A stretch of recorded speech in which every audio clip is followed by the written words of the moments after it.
Hey guys, how is it going? Levi here today with a tier list for Albion Online. Today I'm going to rank the different weapon trees within the game.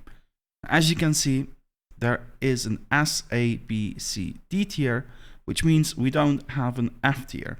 And that is with a good reason, because all of these weapons and weapon trees are very usable. So, there are no Fs. However, the ones ranked at D doesn't make them F either. They are still good, so they are still usable. However, they are most likely very specialized, and that's what this tier list is about really. So in Albion Online, we have constant nerfs and buffs to the weapons and weapon trees, constant changes as well. Abilities get changed, sometimes the visuals do, sometimes other stuff gets changed. Like sometimes weapons disappear completely and we get new weapons in return. So yeah, funky stuff happens around weapons. However, I figured since these changes are very often, I might as well start a quarterly tier list for how good the weapon lines are in the hands of newer players, players that are returning to the game, beginners or simply intermediates who are looking for a new weapon line to pick or try out. So yeah, I will explain things, I will explain my reasoning as I go about ranking these different weapon trees. Once again, being in D, being in C doesn't make them any worse than being in S, it just means they are very specialized. So, you probably shouldn't play that weapon tree unless you really know what you are doing. Alright, let's start with maces. Also, I put the different weapons together. So we have the tank weapons at first, then we have the healer weapons, then we have the ranged weapons, well, two of them. Actually, I should have put these. It's alright, I'll just keep them here. I must have put them like this yesterday for a good reason. So then we have the melee weapons, and then we have the ranged weapons part 2, but the ones that are magic-y. With Arcane being in here as well, which is the sport weapon, but we'll keep them here.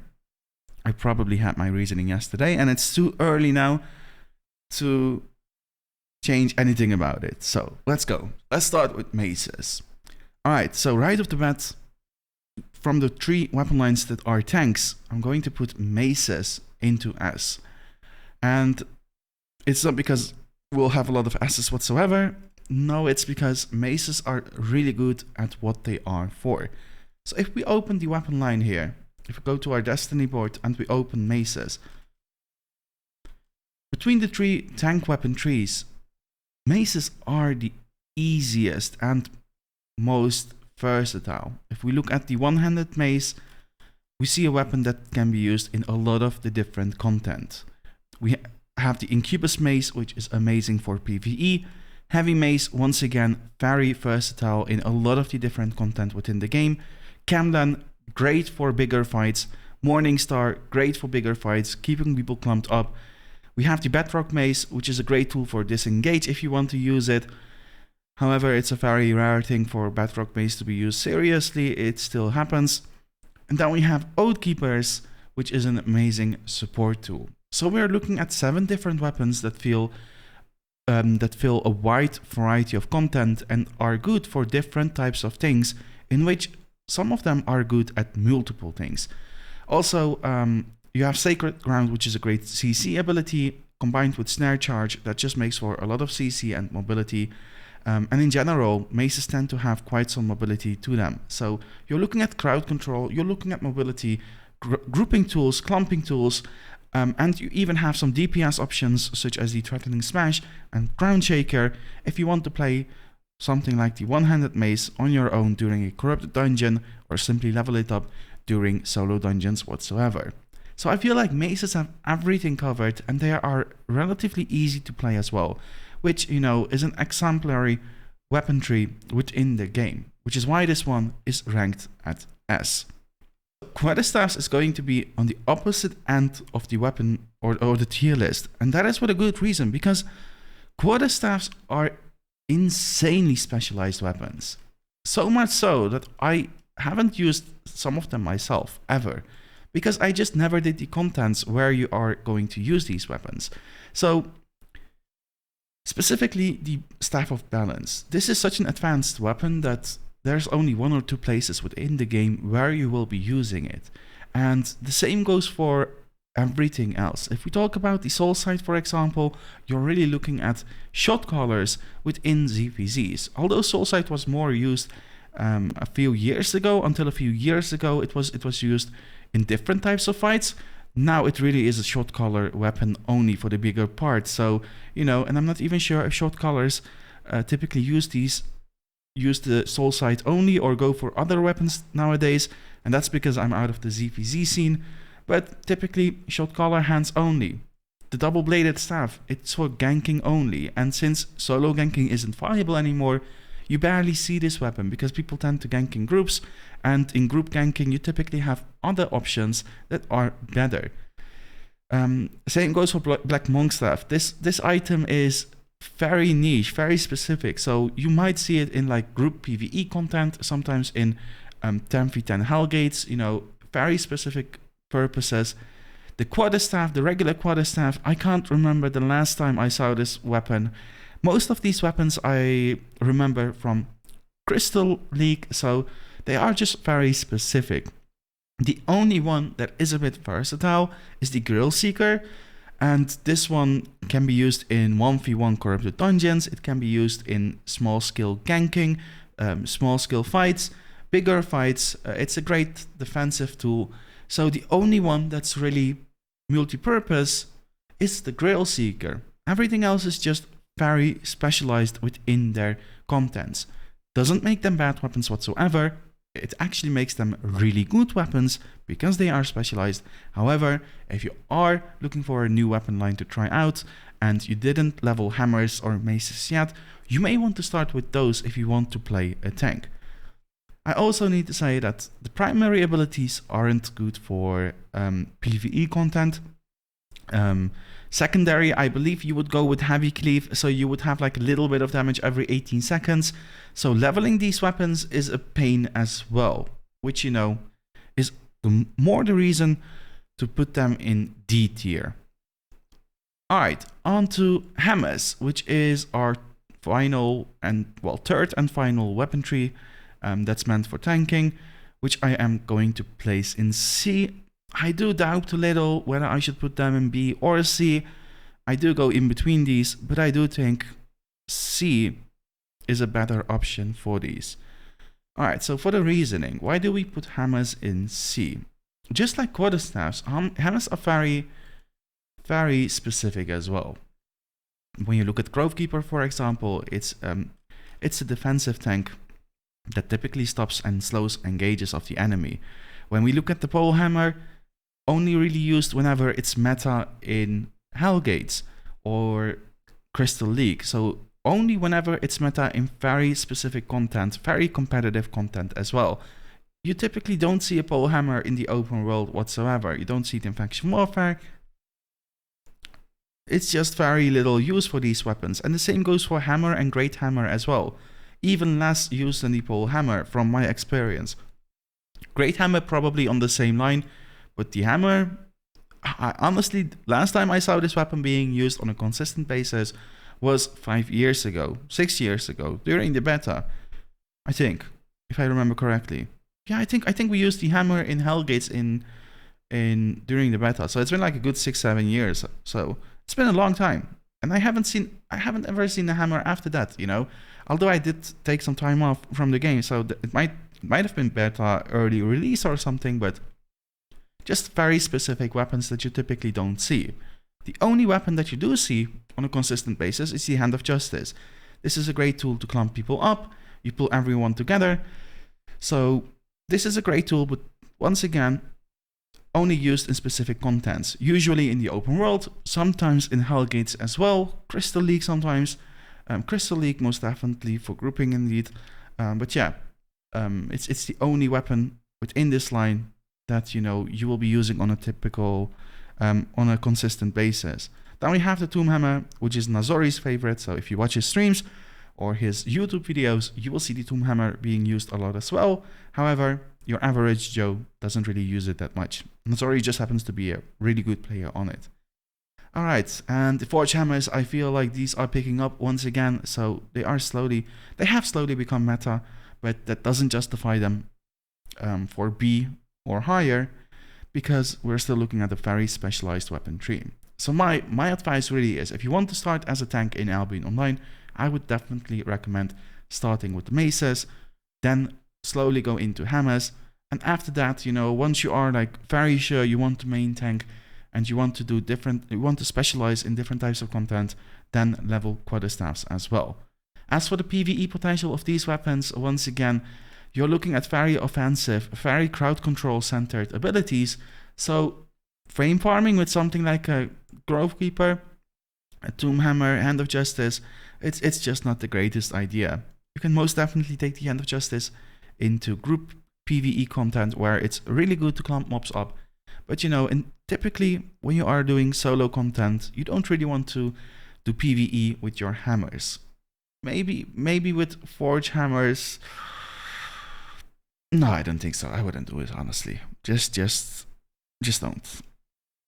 Which is all the reason to put this weapon line here in C. Once again, not bad weapons. They are actually very great weapons, however, very specialized once again. Alright, so now we have the two healing weapons. We have Holy and we have Nature. We only have two options for healing in Albion Online. And when we are talking about Holy, this one right here, I'll just put it in D for now, just so you guys know what I'm talking about. When we are talking about Holy, we're talking about instant burst heal type of gameplay. Then we have Nature, which is healing over time. So these two options are your only two options with a very different playstyle to the two of them. And I am going to place both of these. I'm going to place both of these in A. And I was actually, yesterday when I prepared my tier list, I was going to put Nature in S tier, but sleeping over it, I feel like I should put both of them in A tier together, because they are both in a really good state. However, I do feel like they both have like a tiny minus to them, which, you know, doesn't really make them as deserving, but rather A. So let me explain why I put both of them in A tier, starting with Nature. So let's head over to Nature, and you can directly see I'm not a healer because I have a tough time looking for this weapon tree. I believe it's here, exactly. Still have 100 in, and no, because, you know, why not? I have 100 in all of them. After playing for so long, you kind of have to. So, starting with Nature, they are in a really good place right now, like really good. They are very good for PvE content with Thorn Growth and Bramble Seed. I've even seen people pull off wicked stuff with stuff like the Nature Staff, like soloing group content with Nature Staff. This one also has some damage to it, so makes for even more DPS. So the DPS is there for the Nature. You also have your healing over time type of gameplay with the primary abilities when you are healing. The weapon tree is great in PvE, great in PvP, and great for solo, group, large skill, everything. And this goes for both Nature as well as Holy. However, I do feel like the weapon tree, you are a bit limited in your choices. So you will typically play the Great Nature when you are solo. You may play the Blight, like maybe if you do corrupted dungeons or something, or you know, just need some extra mobility. You may play Blight when you are solo, but typically that's it for solo gameplay. When you are talking about competitive, I believe they play the let me see what it's called again, the Druidic Staff. The Druidic Staff when you are playing competitive, like 2v2 Hellgates, etc. I'm not entirely sure what the current meta is, but I see this one a lot when I'm checking out content that's on the smaller end. But then you pretty much are looking at Blight for your group content, because it's just so much superior compared to all the other healing weapons. And some of them are simply not being used, like the Rampant stuff, for example. It's not being used at all. So last time I saw this weapon tree must have been like, or this weapon being used was in ZVZ content, I believe like 4 years ago, honestly, like 3-4 years ago. So it's been a very long time that, you know, these weapons were addressed, and some of them are simply not being used at all. Although it's a great weapon for solo, group, PvE, PvP, some of these weapons are simply not being used, which is why I do feel like you will be a bit limited in your choices when you are playing this weapon tree, which is why I put it at A rather than S personally. Although it's a really great weapon tree, the variety is just not there that much. As for Holy, why did I put Holy in A as well? Well, Holy is really great at what it does as well. However, compared to Nature, I feel like the DPS is a bit lackluster. Well, I will admit I haven't played this weapon tree that much as DPS, but from what I've seen, it does feel like slightly lackluster compared to Nature. And I believe that's because the primary, it's there alright, but the secondary, it's not as good as Bramble Seed, I personally feel like. So yeah, that's why I put it at A. But then again, I am talking a little out of inexperience. But there's also the little thing where one or two of these weapons you barely see. However, I do feel like you see the holy weapons way more. I feel like they are being used way more across the board compared to Nature. So I actually do see holy staffs being used in smaller content. So like corrupted dungeons, Hellgates, Hallowfall being used all over the board. Life Touch Staff, this one you don't really see that often. You barely see the Life Touch Staff. So, and the Great Holy Staff is a good one for different types of content. Fallen Staff, one of the greatest tools for ZVZ, but also very great in PvE content. In general, it's been the go-to healing staff for many healers for different types of PvE and PvP content.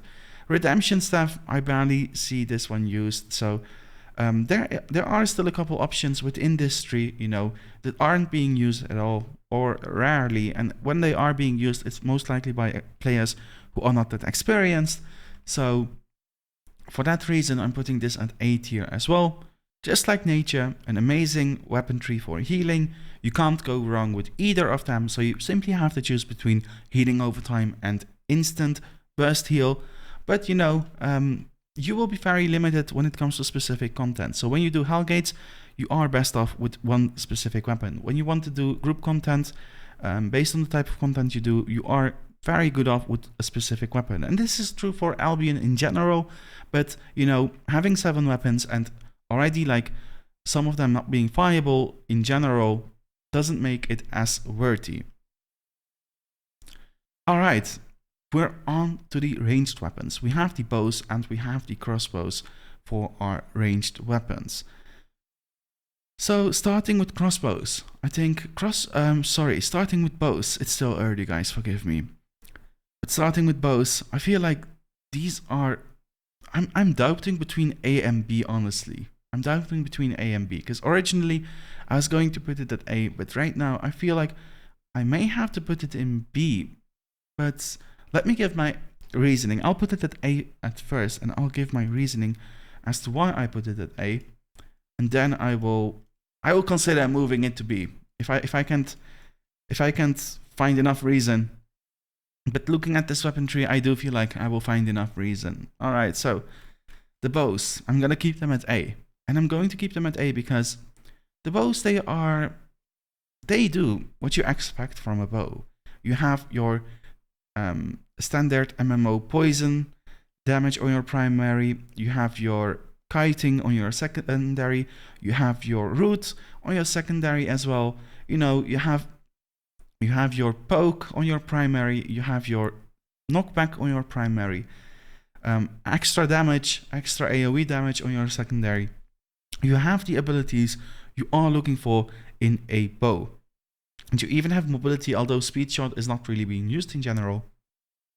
It is an ability that you would typically expect to have in this weapon tree.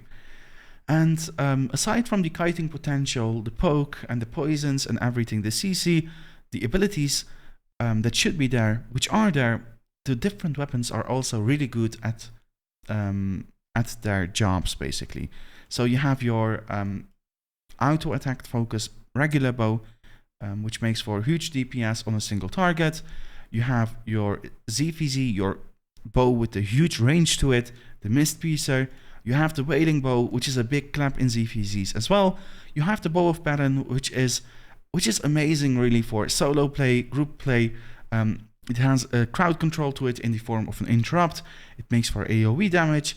It's a great zoning tool, you know. You have your Warbow, which is great for kiting. You have your Longbow, which is great for AoE, different types of content once again. And you have your your Whispering Bow, which is great for huge distances. So catching people from one screen away, hitting people from one screen away, and great for ganking. So I really feel like the bows have everything covered.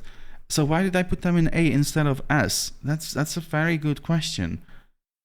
You know, that's a very good question, and I'm thinking it's because I don't know. I honestly don't know. Why did I put this in A instead of S?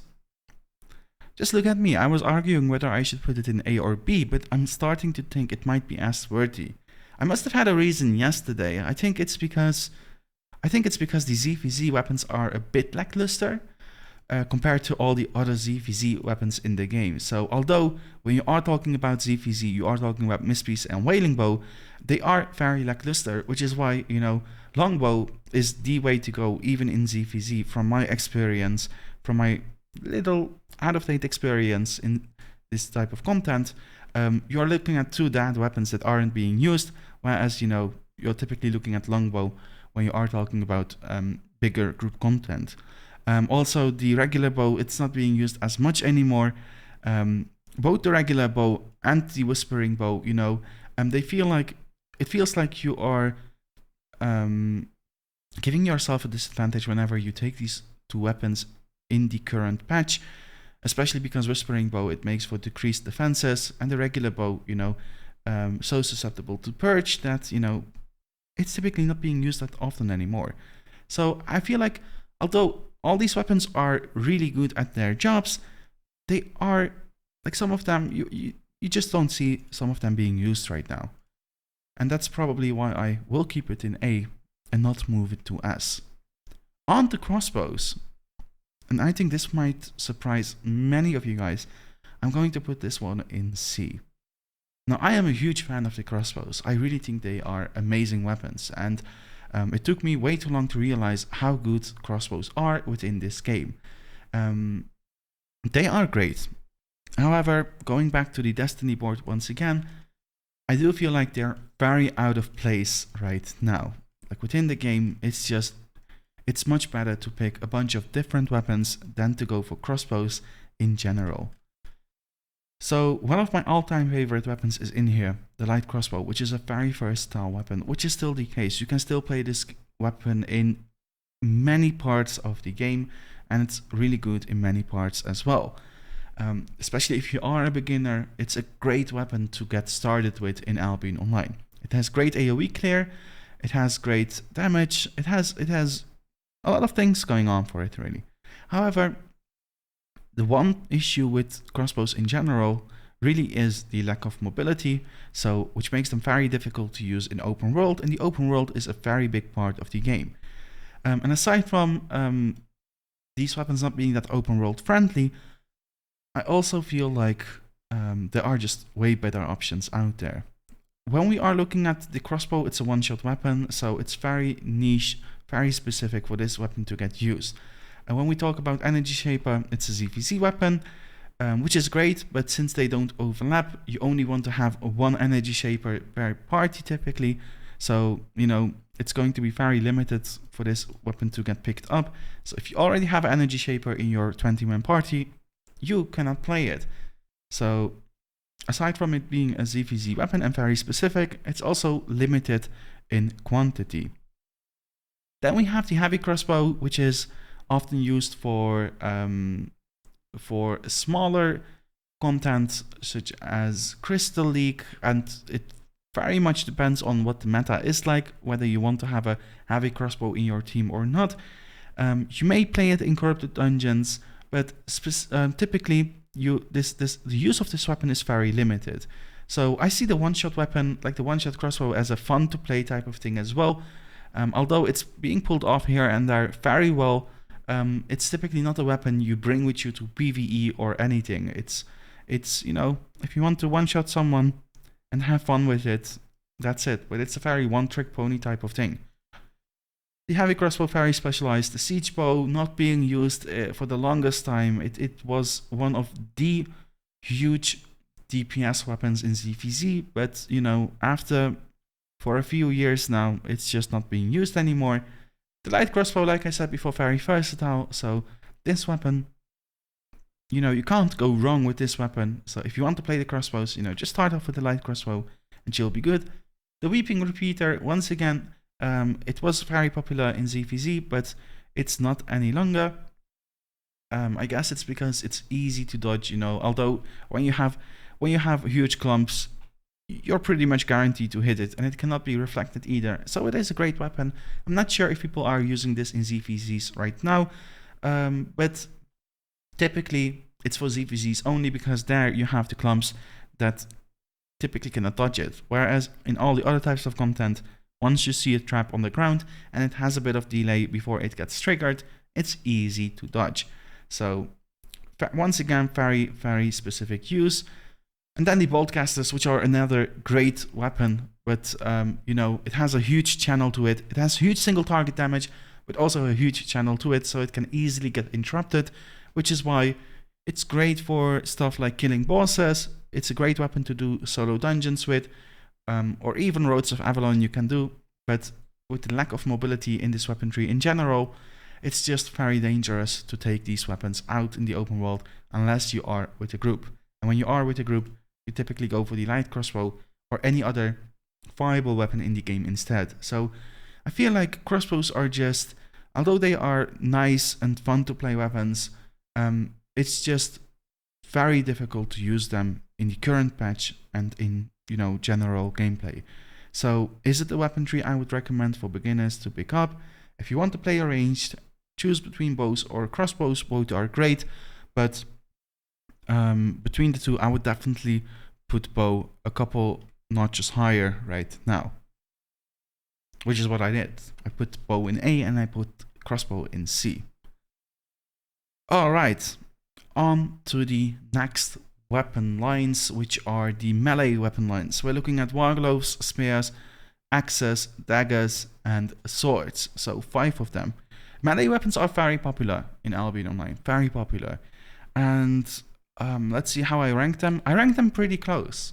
And I guess that's no surprise because melee weapons typically do pretty good in this game. And I am going to adjust my ranking from yesterday to today, where I'm going to put wargloves in B rather than A. Yesterday I was thinking A, but having slept over it, I am going to put it in B instead, with a good reason once again. Now the wargloves are really good weapons. These are the newest additions to the game. It's the 16th weaponry in Albion Online, and here they are. You can use them across different types of contents as well, which, you know, makes them very versatile, very great. However, I'm not the most experienced with these weapons. I'll have to say that I have played my spiked gauntlets. These are great for killing tanks or the frontline, the enemy frontline in bigger fights. Battle racers, amazing for open world. Brawler gloves, which one are these? Alright, these ones I haven't played yet, but do I see these even? I don't see these that often, but I have definitely seen them. The Raven Strike I played a fair bit. Great for, you know, a huge clap. This weapon is so much fun to use. A huge clap in bigger fights. We have the Ursine Maulers, which is another fan favorite. Honestly, this one is also very fun to play. And these abilities are also unique, but you can also use them in different types of content, like mostly bigger fights. So you don't typically see them in smaller. Well, when I say small scale, I know some people are going to say, well, small scale is 25v25, and you're all right, but you know, when I say small scale, I kind of mean like 5v5, you know, 3v3, that type of content. So you typically only see like 1 or 2 of these weapons in those type of fights, but most of them you see in bigger fights. So although they are very fun to play and they can be used in different types of content, they are not the most versatile weapons. What does make them great is the Dragon Leap and Triple Kick combo, which is just great for CC and mobility. However, it also feels at the same time, and this is why I place these weapons in B, it also feels like 99% of the time you are going to go with Dragon Leap and Triple Kick. And the other three abilities for both the secondary and the primary are just there for those, you know, for the rare occasions you don't need one of these two. But in general, you are going to need these two when you are playing. But once again, it could be very different in very specific, very competitive content, so I'm not too sure about that. However, what I am a bit more sure about, having tried these weapons a decent bit, is that they are a bit lackluster in PvE. The ultimate abilities are all great for, well, not all of them, but the ones I've played, like the Spike Gauntlets, these are amazing for PvE. But now, then I look at the primary and secondary, and I'm like, you know, it feels like they are very lackluster in PvE.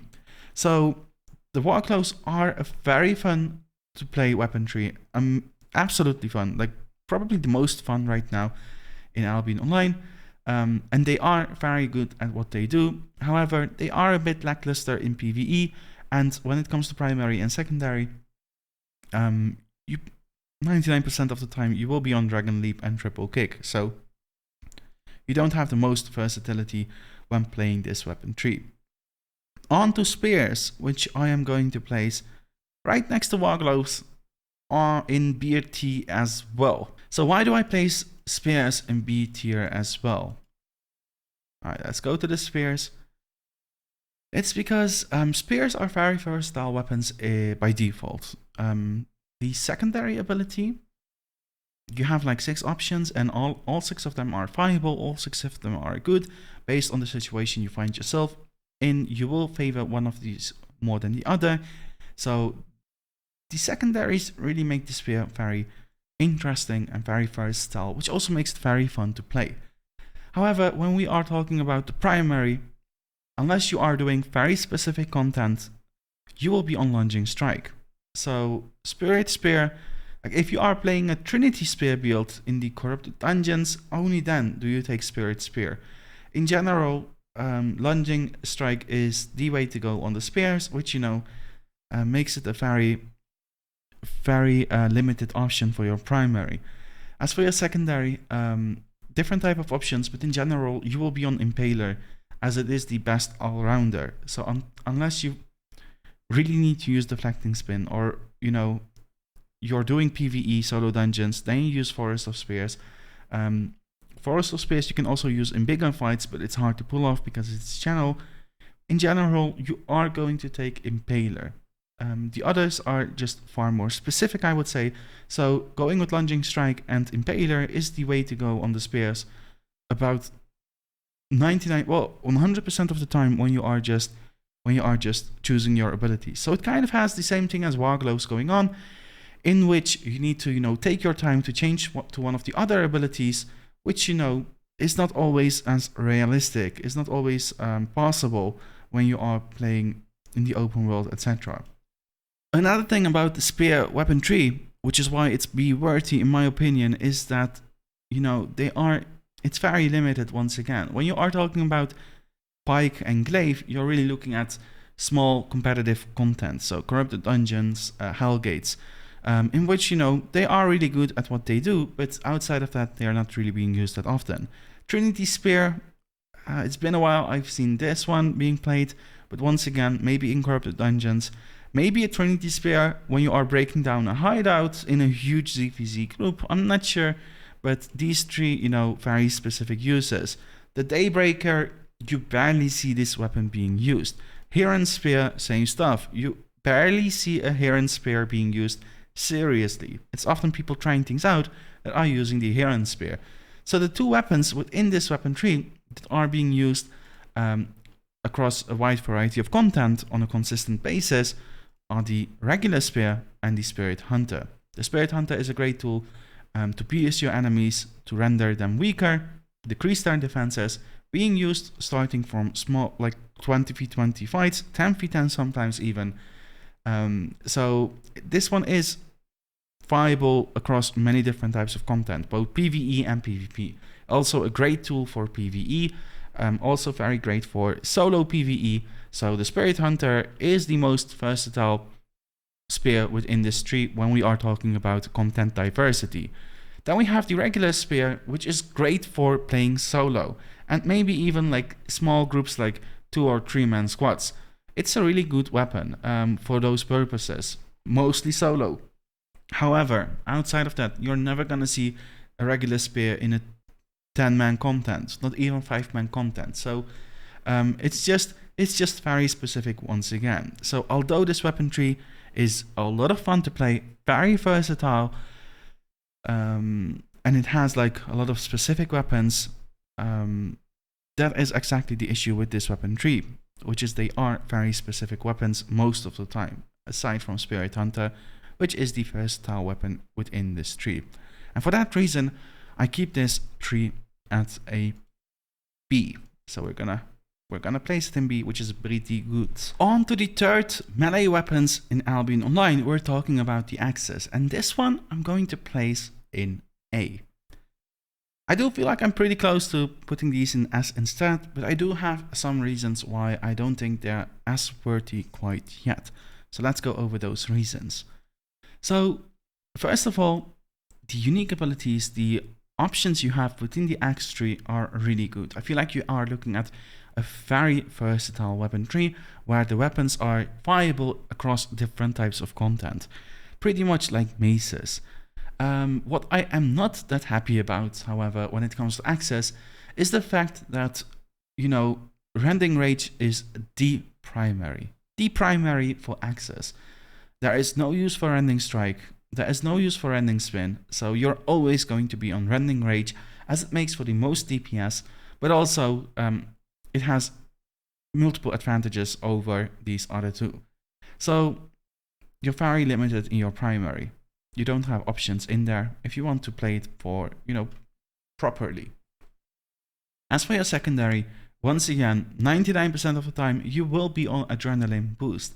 So unless you are talking about very specific content, you will be on adrenaline boost all the time, which is fine because it is a really strong ability. It's a buff that increases your damage, it gives you movement speed, attack speed, all the good stuff really. So it is a really good ability, but not having that much versatility within your primary and secondary, I feel like is not as worthy. What is as worthy in this weapon tree are the different weapons and their uses.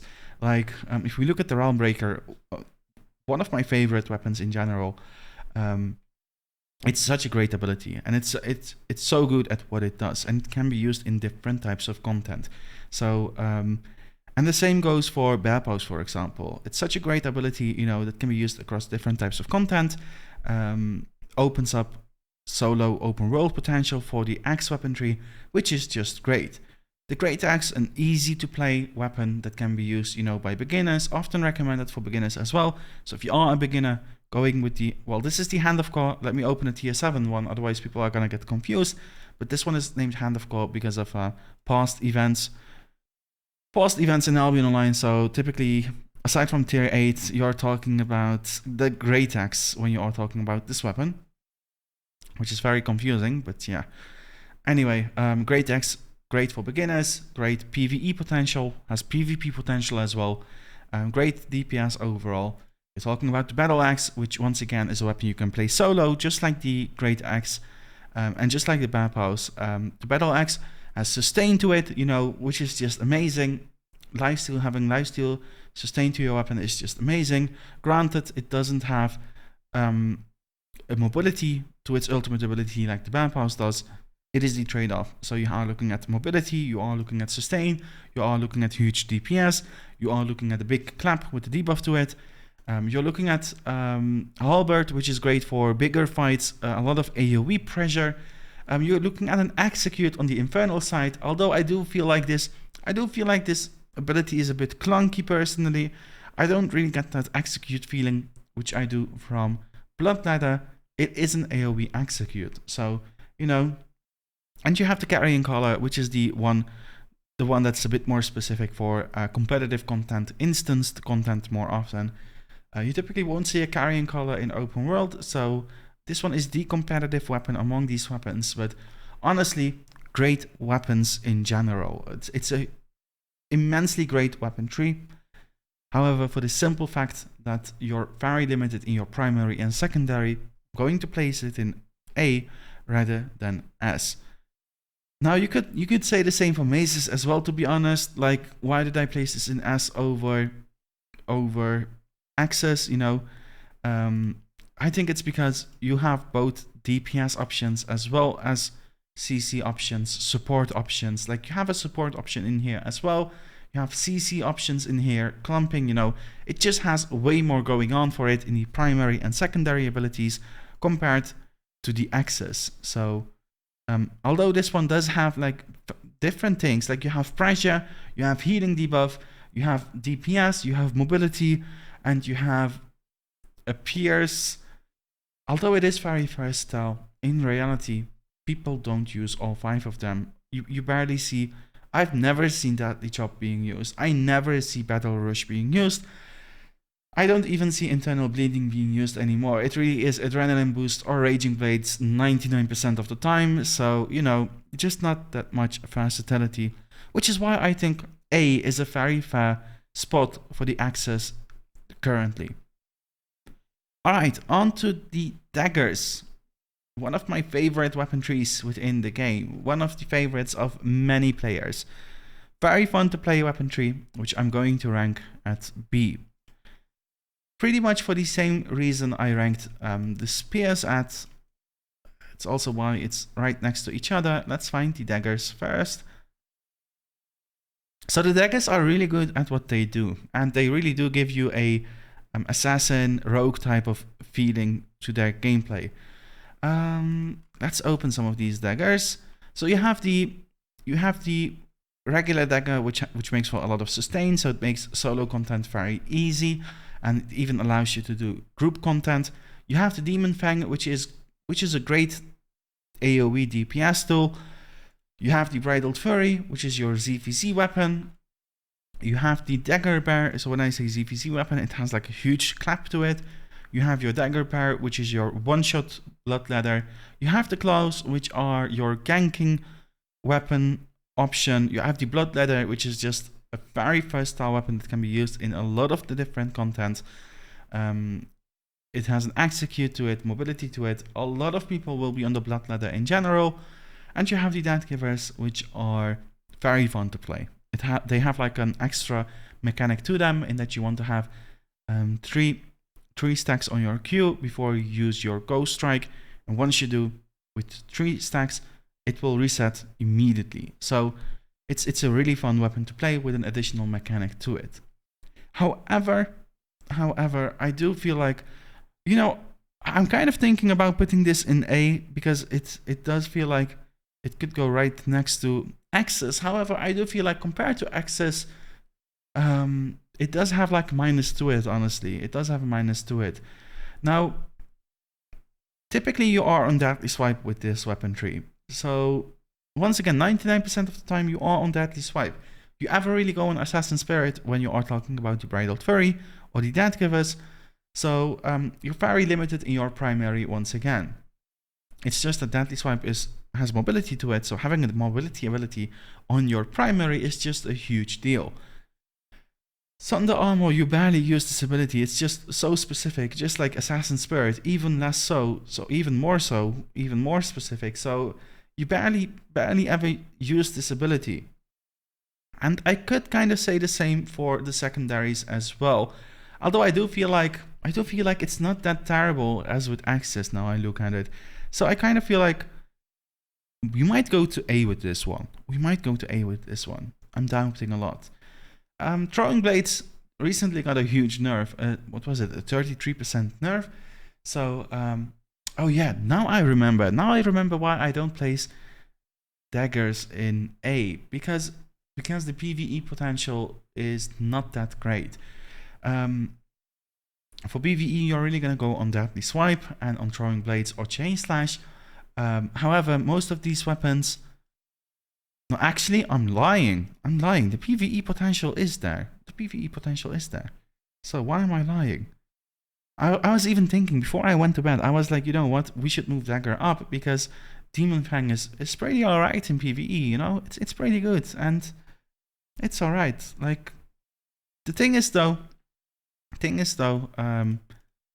like something like, no, I'm making excuses. You know what? We're going back to the tier list. We're gonna play this in A because that's what the Daggers deserve. The Daggers deserve A. They are good. It's just most of the time you will be on Deadly Swipe and Chain Slash. In specific users, you will be on Assassin Spirit and Sunder Armor. Shadow Edge, great for ganking, great for catching your targets, great for stunning your targets in place and chain CCing them. The Forbidden Stab is very good as well in competitive content that's on the smaller end, where you want to negate the healing received by your target completely. You have your mobility in here if you need some extra mobility with a damage buff to it. Throwing Blades, which once again make for mobility as well as a damage buff. So if everything is so great about the Daggers, you know, and all the different weapons have their different purposes, why is it not as worthy? Well, I do feel like the weapons are very specific in their uses. So the Dagger pair, you're going to take it to 1 or 2 content, but that's about it. You're never going to see this out in the open world. Well, you shouldn't. I recently got wrecked. If you watched my streams, you would have seen that I got obliterated by one of these Dagger pairs in the open world, although he was in a group, but solo, you're not going to pick the Dagger pairs and go out with them. Bridled Fury, once again, very specific for ZVZ. Close, very specific for ganking purposes, although people do try funny stuff with them, such as Corrupted Dungeons. Demon Fang is one of the more versatile weapons in this tree, and the Blood Leather is one of the more versatile weapons in this tree. So everything else is very, very specific use cases. Combined with the fact that the primary and secondaries are also very limited, and you know, 99% of the time you will be on Deadly Swipe with Throwing Blades or Deadly Swipe with Chain Slash. You know, I do feel like it is worth A and not S for those reasons. So yeah, that's what we are going to do with the Daggers. Keep them in A, which is, you know, still very good, I feel like. On to the Swords, which are the 5th and final melee weapons in Albion Online. I also feel like these ones, in its current state, deserve a B. And I'm actually even considering C for these, but I think B, C. Let's keep them at C for now. Let's give our reasoning, and then we will see whether it's worth going up a notch, going to B instead. But I feel like Swords aren't in the best state currently. And let me tell you why. It's because Swords are very popular in Corrupted Dungeons, and because of that, they get nerfed based on how they perform in Corrupted Dungeons all the time, which hurts the weaponry in other places. So right now, Swords are popping off in Corrupted Dungeons and in 2v2 Hellgates. Not sure if they are being used in 5v5 Hellgates. Last time I did Hellgates, they were being used, like the Carving Sword was used, the Claymore was used. So they do have quite some use cases in the smaller fights. For bigger fights, you're really looking at the Kingmaker. Some people still try to pull off the Galatine, which is fine, but Kingmaker is the more go-to for ZVZ nowadays. And I guess that's the issue. And I guess that's the issue with Swords. They are very specific weapons. I think we placed Quarterstaffs at D because they are very specific weapons. And Swords, although they were very versatile weapons, they've gotten tuned into something where they are far more specific, I feel like. So the only sword that's really versatile across different types of content is the Carving Sword. Aside from that, I don't really see a weapon that's versatile. In fact, I see Clarent Blade, which is pretty much dead. I see Dual Swords, which are terrible. I still don't understand why they are doing such weird things. Like, this weapon was in a bad state already, and they somehow managed to put it in a worse state by reworking it. You would think a rework would make for a better weapon, but no, they actually made it worse. So, I don't know, man. I don't know what's going on with the Dual Swords. You know, Dual Swords is like one of those weapons in MMORPGs people really love to play. You know, having two swords in both well, one sword in both hands. Having one sword in both hands is like something people just, you know, fantasize about. And these weapons being in such a terrible state, despite SBI knowing that this weapon is just a huge fan favorite, it just doesn't feel right to me. Honestly, I almost feel like creating an F tier just for the dual swords in this tier list, but that's not what this tier list is about. So, Claymore, very competitive type of weapon used in smaller content. Broadsword, I'm not sure. Are people still using broadsword nowadays? I feel like Claymore is the go-to. Maybe the broadsword is still being used in Corrupted Dungeons. I'm pretty sure it's still being used in Corrupted Dungeons because of the low cooldown, because of the interrupt on it. However, the additional defense was completely removed, so it did get a huge nerf to it. But you know, the swords do have heroic charge buffs on the heroic strike and heroic cleave, which make for movement and attack speed. So, you know, the primary is just very strong of this ability. And the heroic cleave is a great tool to farm PvE content with, like solo dungeons. The secondary, bit lackluster once again. Most of the time, you will be on splitting slash or iron will. You don't really see parry strike anymore. Hamstring and interrupt. All three of these abilities are very, very specific use cases only. So in general, you will be on iron will or splitting slash. For DPS, you'll be on splitting slash all the time. So your primary and secondary are very limited. You know, your primary is the same ability, but just either single target or AoE. So you don't really have a lot of fun going on with this weapon tree. Although it's a very good weapon tree, it's just not that fun, I would say, with some of the weapons just not being used at all. Maybe even Galatine. I could like argue like Galatine, maybe it's still being used by Galatine fans in ZVZ, but other than that, you don't really see Galatines. You may see this one in Faction Warfare as well, but Dual Swords and Clarion Blade are just not being used at all. Carving Sword is the only one that's very versatile that people really use in different types of content. And then you have the Claymore and Broadsword, which are like 1v1, 2v2 content only, maybe 5v5 content for the Claymore, and the Kingmaker, which is for bigger fights typically. So I do think everything considered, keeping swords in their current place in C is very fair. Although I did want to put this one in B at first, I do think C is more accurate. Now when it comes to Arcane, which is the support weapon tree in Albion Online, I'm going to rate this at an S. And that is our second S tier in this list. So these weapons recently got a rework, and after the rework they have a lot of solo play potential, which is just great. I really think this weapon tree is the perfect example of a weapon tree done right. So you have a lot of support utilities in this weapon tree, but you also have a lot of versatility in where the different weapons can be used. When we are talking about the one-handed Arcane, it can be used in 1v1, 2v2, 5v5, different types of content.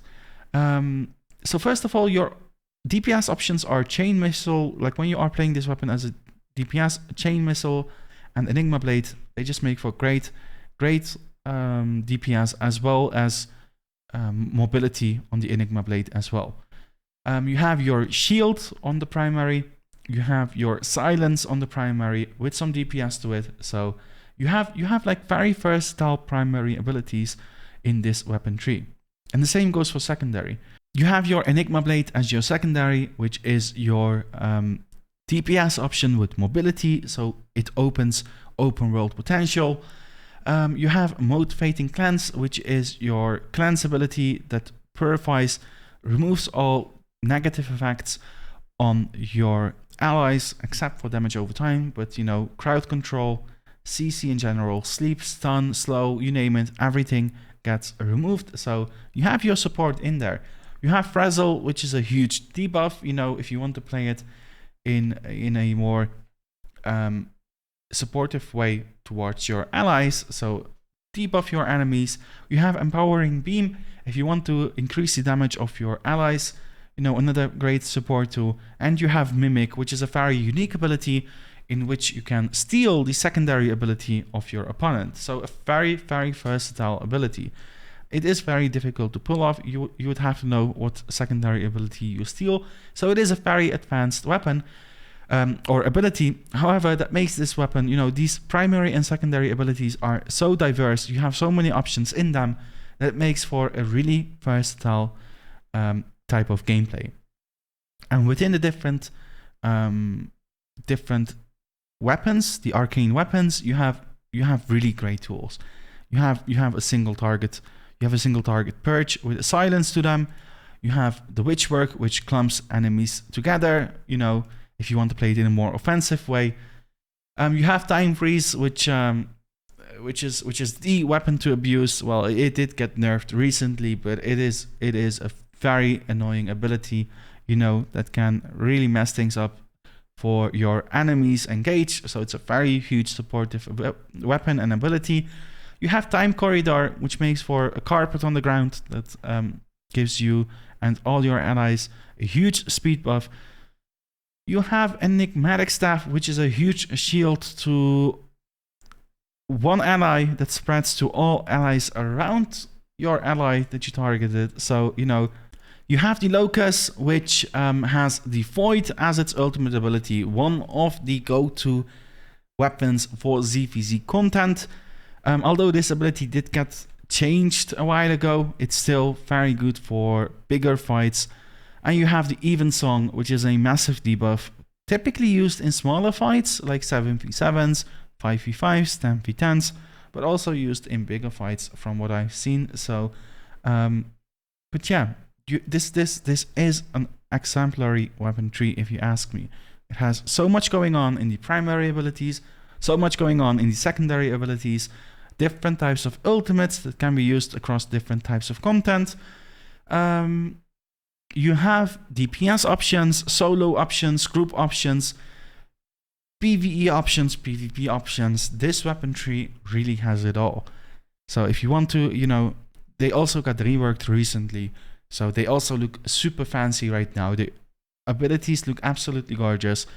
So yeah, if you want to play as a support with plenty options for solo play as well, the arcane weapons is where it's at right now. On to the cursed weapon line. Now I'm doubting a little. I'll admit I'm doubting a little with this one, whether I should put it in S or in A. It is a big doubt. Originally I was thinking of S as well, but I'm going to start off with A. I'm just going to start off with A. Let's give our reasoning. I'm probably gonna keep it at A as well. I do feel like cursed weapon trees, the cursed weapon tree is in an amazing spot right now. It's really good right now, especially after the rework. It is. Yeah, the cursed weapon tree. It's in an insanely good spot, and it's being used all over the different types of content in the world of Albion. You have it's a damage over time. It is a warlock. It's called warlock, so it's damage over time abilities where you have the file curse, which makes for a single target dot. Curse sickle, which is like a sickle you throw out and it applies the same dot the file curse does. Actually, all three of these apply the same dot. So, however, you have your single target one, you have your ranged one, and you have your pool. So these two are AoE. I think the Curse Star is a great addition to this weapon line. It opens ZVZ potential. It opens bigger fight potential. So it also opens up new combos such as Desecrate together with Curse Star. So new gameplay possibilities for the cursed weapons. So yeah, although it's the same dot, you do have like different types of gameplay in your primary, which is just amazing, honestly. Which is already making me feel like dragging this one back up to S. I might put this one in S. Also, you have Armor Piercer, so you have a Pierce here. You have Desecrate, which is a root, so an AoE root, or not? Yes, it is the root. Sorry, because the things have changed. The imagery, the visuals have changed. I'm doubting a little, but this is the root indeed. So you have a Pierce, a root. You have Grudge, which is which is a buff you apply on yourself, which does insane single target damage once it's built up. So it works with your normal attacks. You have Cursed Beam. But this one is very strong as well, huge single target damage as well. But it works together with your primary ability, so you need to have those cursed stacks going. And you have Dark Matter, which is an ability that bounces between different enemies. So, you know, you force your enemies to spread away from each other, otherwise they take a huge amount of damage. So you have like a lot of different things going on in your primary and secondary, where they also have synergy with each other. And you have support options here as well. Like if you play Curse Star or Curse Sickle together with Armor Piercer, you have ZVZ potential. You have Desecrate, which is your root. Like, you know what? I'm going to pull this one back up to S. I should have sticked to my original rating. I really do think the cursed weaponry is S worthy right now. The only thing that's lacking in this weaponry is mobility. Like, you don't have any mobility at all. But, you know, based on the playstyle of it, I think that's fair. I think that's only alright. When it comes to the individual cursed weapons and their ultimates, they are all very different and they are all very amazing as well. You have your one-shot cursed, so if you have enough stacks and you use that curse, you have the potential to one-shot someone, otherwise really drop them down to low HP. You have Shadow Caller, which is a very, very unique ability that does different things based on the condition. You know, they have like different conditions based on which you apply. You have like a very different effect. Also a great weapon to solo group content with. You have Life Quarterstaff, which is a support type of ability. It purges all debuffs on your enemies in an AoE. So really great if you want to play this weapon as a supportive type of weapon. Well, this weaponry as a support, I should say. You have the Great Cursed, which often used in more competitive content such as Crystal League, Hellgates. It just adds a lot of AoE pressure, and it removes healing over time as well, doesn't it? Yeah, it removes healing over time effects as well, so a huge counter to Nature Staffs. You have the Damnation Staff, which makes for a huge area PS, so used in ZVZ content a lot. The Demonic Staff, which is insanely popular right now. It makes for a big AoE fear, used in all types of content.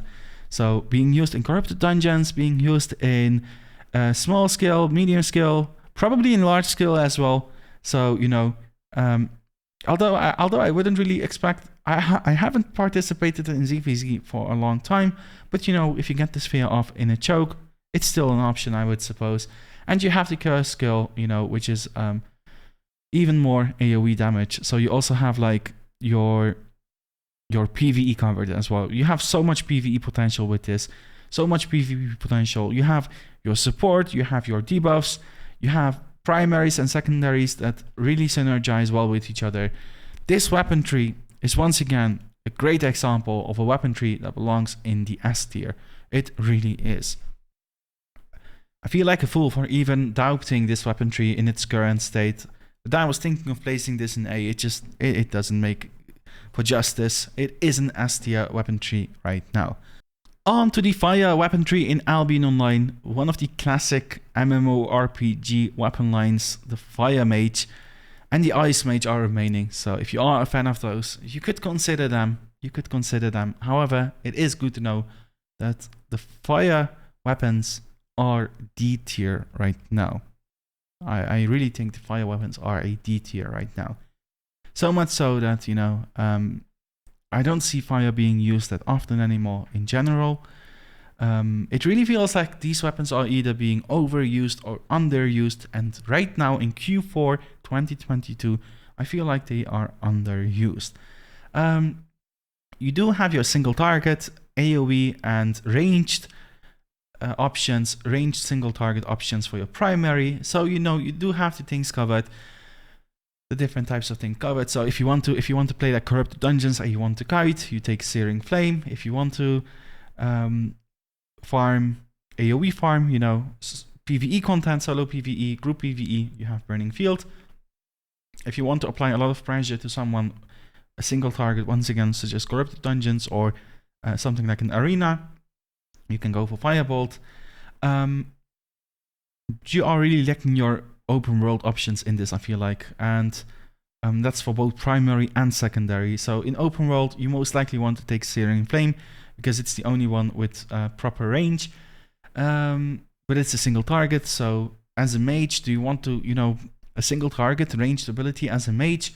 I don't know about that for the open world, man. It feels very lackluster, I feel like what this should have, but that will make it OP perhaps, but it should have like a splash to it. How do they call it? Like a splash. Like if you hit someone, targets within 3 meters or something should receive damage as well, There is just no open world ability within the primaries. And the same goes for secondary as well.